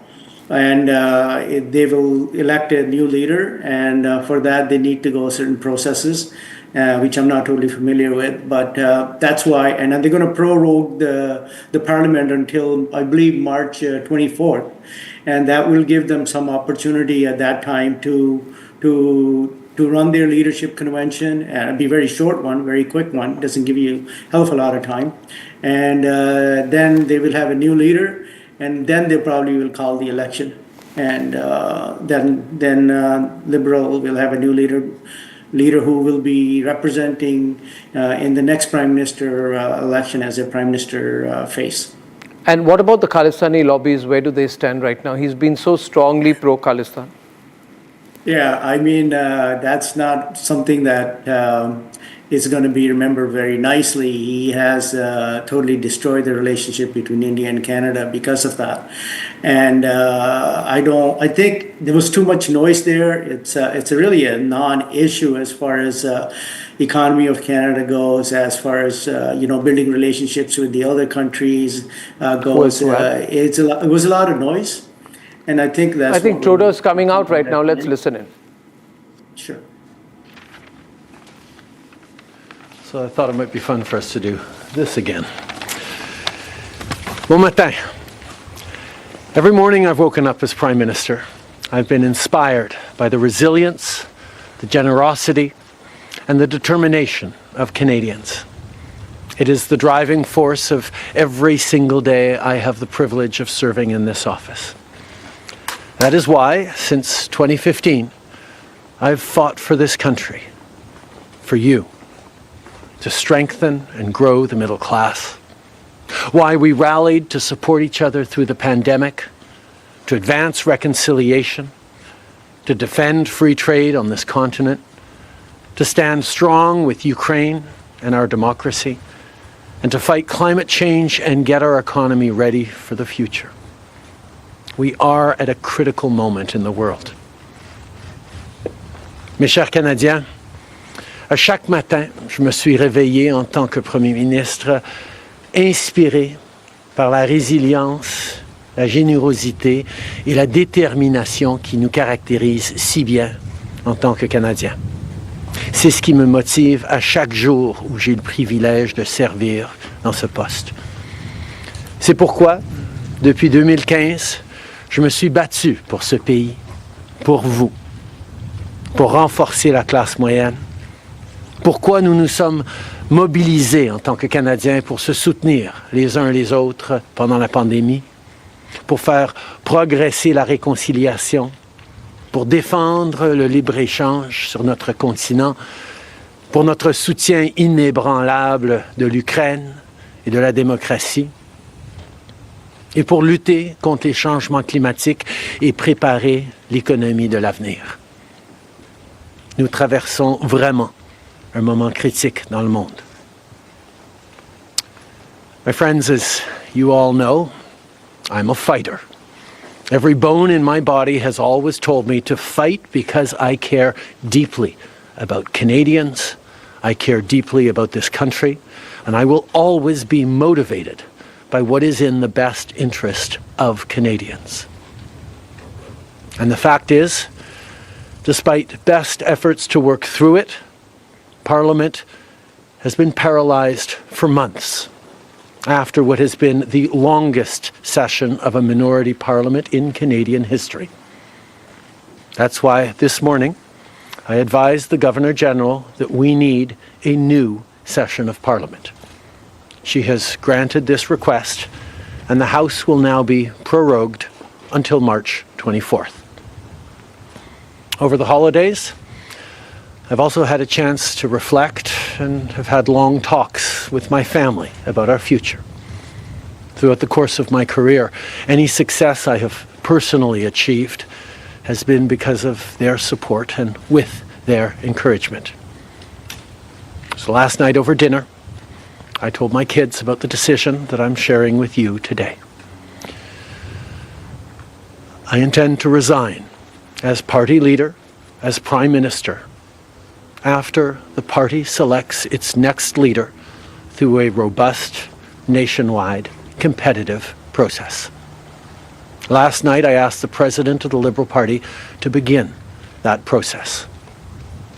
This country deserves a real choice in the next election, and it has become clear to me that if I'm having to fight internal battles, I cannot be the best option in that election. Mes chers amis, comme vous savez, je suis un fighter. Dans mon fort intérieur, je me suis toujours battu parce que je me soucie profondément des Canadiens. Et je serai toujours motivé par ce qui est dans le meilleur intérêt des Canadiens. Et le fait est que malgré tous les efforts déployés pour passer à travers, le Parlement est paralysé depuis des mois, après ce qui a été la plus longue session d'un Parlement minoritaire dans l'histoire de notre pays. C'est pourquoi ce matin, j'ai rencontré la gouverneure générale pour lui faire savoir que nous avions besoin d'une nouvelle session du Parlement. Elle a accédé à ma demande et la Chambre sera donc prorogée jusqu'au 24 mars.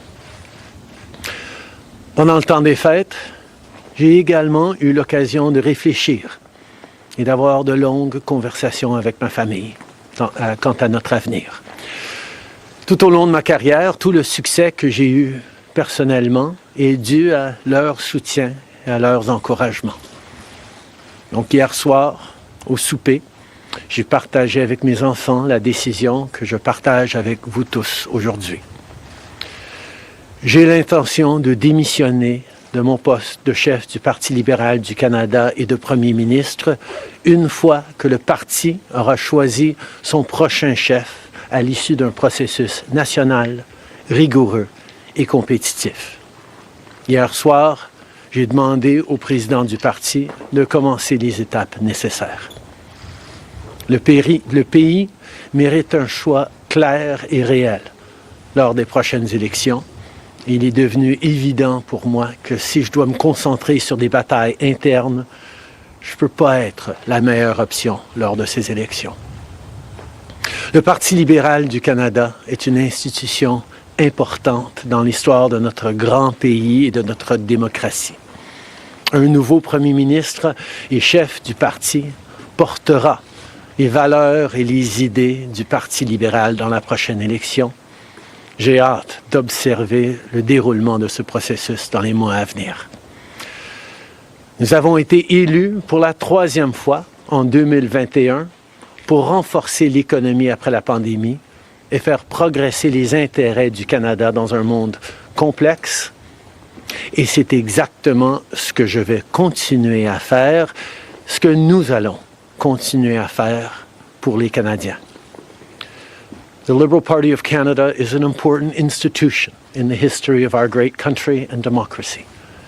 A new Prime Minister and leader of the Liberal Party will carry its values and ideals into that next election. I'm excited to see the process unfold in the months ahead. We were elected for the 3rd time in 2021 to strengthen the economy post-pandemic and advance Canada's interests in a complicated world. And that is exactly the job that I and we will continue to do for Canadians. Merci beaucoup, mes amis. Thank you, Prime Minister. We'll now go to questions, starting with Laurence Martin, Radio-Canada. Bonjour, Monsieur Trudeau. Vous vouliez le faire, ce combat contre Pierre Poilievre. Des batailles internes, il y en a dans votre parti depuis. Okay, so that's the official announcements. You're going to have Q&As right now. Let me get in some analysts in. Peter Koznick, Director of Nuclear Studies at the Institute of American University at Washington. Peter, expected lines? Some said he would quit only as Liberal Party chief, but he's also quit as Prime Minister. When did his luck begin to run out in your view? Did he have any options left? Well, his luck started to run out when Trump got elected, but it ran out much more strongly when the pandemic hit. You have to put this in a global context. And it's not as if Trudeau is somehow an aberration. What we're seeing across the world right now is a reaction against almost all incumbents, but especially more liberal or social democratic incumbents. And what people are opting for is more conservative, more right-wing governments. I think they're going to regret it. There's going to be a vast buyer's remorse. But what's happened recently, especially with Chrystia Freeland's resignation and Donald Trump's victory, is that Trudeau came to Mar-a-Lago and groveled. Trump mocked him. Trump mocked Canada. And that was an insult on top of, the other issues. They've got real issues. They had problems with inflation, but those seem to have largely subsided now. Inflation is under 2%. They had serious problems with dealing with the pandemic. They had pretty strict policies, and the public has reacted against that. They did open the door to immigration, and that was partly in response to what Trump was doing. So when Trump cracked down, Trudeau, I think, in a very positive way, opened the door. But what we've seen over and over again is that policy ultimately backfires because right-wing populists are able to exploit it, and it happened in Canada as well. So in some ways, Trudeau is paying the price for having done a lot of good things, but he's got a bit of a, I don't know about image, but I don't know, maybe we in India look at it particularly from the perspective of his having been one of the greatest supporters of Khalistani terrorism, and that is our skew. That's how we look at it. You see, Jeff, I'd like to go to Jeff Bellinger next, who's joining us, I think, from Toronto. Jeff, how are you viewing this? We in India are looking at this as good riddance to a Prime Minister who was clearly pro-Khalistani terrorists from our perspective. How is it being viewed there? This is a great day for Canada. The Canada that I remember 10 years ago before Trudeau is completely different than the one I know today. Our country is poorer, our country is dirtier, our country is more dangerous, our country is in need of a comeback. And so I think this is a fantastic news for the country. Time will tell about what happens next in terms of how the Liberals decide to replace Trudeau and in what fashion. But this is great news for the country. Not only is Trudeau he didn't even get to go to the ballot box. He is getting pushed out by his party. It's a humiliating end to his premiership. Rakesh Tiwari is a journalist based out of Brampton. Rakesh, will this change the policy of the government or the Ottawa's policy regarding Khalistani groups? I will say it has started a bit prior to that. You can say that since last 2-3 years, his whole time period was like that. When you talk about the Khalistan, so the legitimate questions was raised by Indo-Canadian community, and he has disregarded it. His father was known for bringing the multiculturalism in 1984 and bringing the Charter of Rights, and so I will say the Indo-Canadians who are living in Canada, they are not only Indo-Canadians, and majority of the immigrants, they were siding with the Liberals up to a time. But this time, anybody and everybody is, as my previous person has said, that everybody is happy. Put it this way, this uncertainty is over now. Now we know that Justin Trudeau is, as is disliked by his own caucus member as well. So he was prolonging as much as possible. But I think he couldn't bear anymore. But I will totally agree with this point that 16th of December, when Chrystia Freeland, who was the Deputy Prime Minister, as well as the Finance Minister, she was known as Justin Trudeau's strongest hand. She was always by his side. And when he threw her away, that was his going down towards the hill. He's literally taken on everyone. I wonder who he is not taken on. In the last 16 months, we were calculating since he became this irrational kind of person. He had a grudge against Prime Minister Narendra Modi, behaves very badly.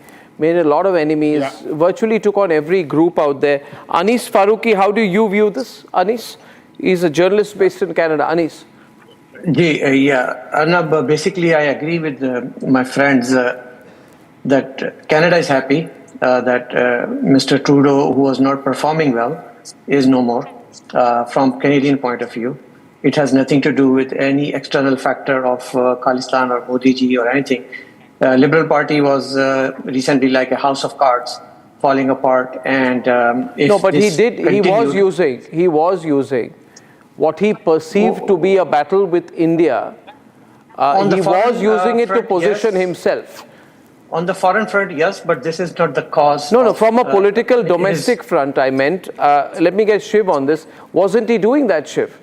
Was Justin Trudeau not using his sort of fight with the Indian government, fight with Modi, to position himself to get Khalistani votes, to appeal to certain sections in Canada?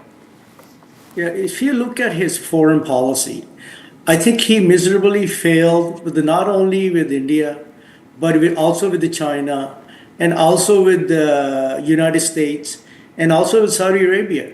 I mean, the relationships that we had previous to Justin Trudeau with those countries was much, much better. And then for whatever reason, I don't think he understood the bigger things of the foreign relations, the international trade. And the funny thing is, Canada is a trading nation. We export almost 80% of everything we make. So that should be first. I don't think he put Canada first, and he started putting his personal, whatever, if he did like somebody, his personal interest first. And I think that was his downfall. And once he dug that hole, especially with respect to the Khalistani issue, he went further and further, and he didn't know how to get out of it. And that's made situation, not only like Canadians knew what he was doing, even the world didn't know what to expect from Canada and what their stand was. So this confusion actually hurt us in good standing all over the world, and also in relation to when we were negotiating trade agreements. I mean, a North American Free Trade Agreement was a great, great trade agreement. And then when he came in, when Trump was there first time, he opened it, and he squeezed out a lot of benefits in his favor. Now he's saying the same thing. I'm going to come in. I'm going to put 25% tariff on all Canadian goods, and when Justin went to see him, and he referred to him as a governor, that's an insult. So I agree with what the panelists have said, is that this guy, as far as foreign policy went, international trade goes, it was not, beacon to be held up. He was probably the worst, I would say, prime minister as far as international trades went. Absolutely. Well, I think Rakesh wanted to come in there. I'm very keen, Rakesh, to get a sense of how this is going to be viewed by the Indian community in Canada. They will be in much more relief, I'll say that, because we were facing, our temple attacks, and, those people who appreciate India, they were proud of coming from India, and they are living here. So they are very, very happy in that way, because let me say that on 4th of June 2023, when late Prime Minister Indira Gandhi's whole thing, cargo was going on, and he has not condemned it, while his opposition leader, Pierre Poilievre, has condemned it. So Indian community is going to take, will be very, very happy, Indo-Canadians who are here. I will say that, since the beginning, his situation became a bit, I will say, imbalanced during the COVID period, because when he was giving the payment to all the Canadians. And even that time I really thought about it, when in 2021 he has declared the midterm election. There was no need, he didn't get anything. Over $500 million Canadians has to pay for the midterm election for his own gain. And he was in another scandals too before about his minister plus during the COVID period too, when he was giving the all the students, he was giving the money through his one of the business partner, you can say, where he was actually with the legal, I will say, framework, he was put in that way that he has a conflict of interest. His finance minister at that time, if I'm not wrong here, Bill Murrow, has resigned as well.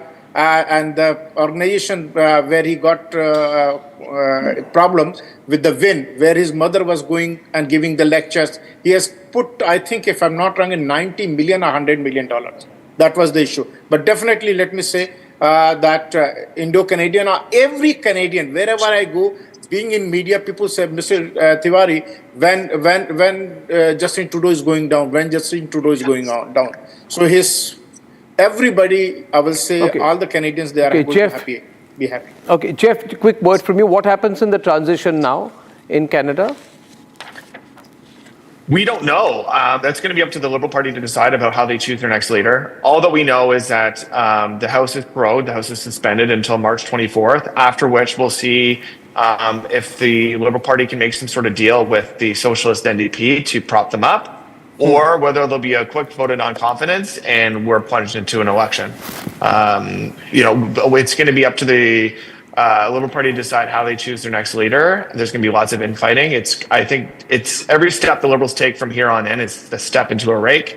It's not going to get better for them. It's only going to get worse. Yeah, it won't help them in the election. So we are seeing a complete political change coming up in Canada. Thank you very much, gentlemen, for that. And as I come to the end of the debate, let's record and summarize with note assist using Galaxy AI on Samsung Galaxy Z Fold 6. Justin Trudeau's resignation marks the inevitable end of a leadership tarnished by plummeting approval ratings, internal party discord, and growing public dissatisfaction, with his ally Jagmeet Singh pulling out support sometime back, escalating corruption scandals, and worsening economic crisis, from skyrocketing housing costs to rampant inflation. His departure reflects the collapse of his political credibility and the urgent call for change in Canada's governance. Ladies and gentlemen, and there you have it, the precise reading of the debate in a simpler format using Galaxy AI on Samsung Galaxy Z Fold 6. Thank you very much for tuning in. Good night and goodbye.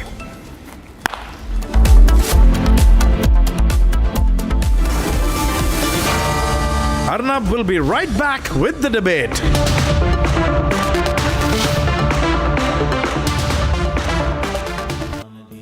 Amity has been ranked India's #1 private university in the recently released Education World Rankings. A testimony to Amity's globally benchmarked standards in education.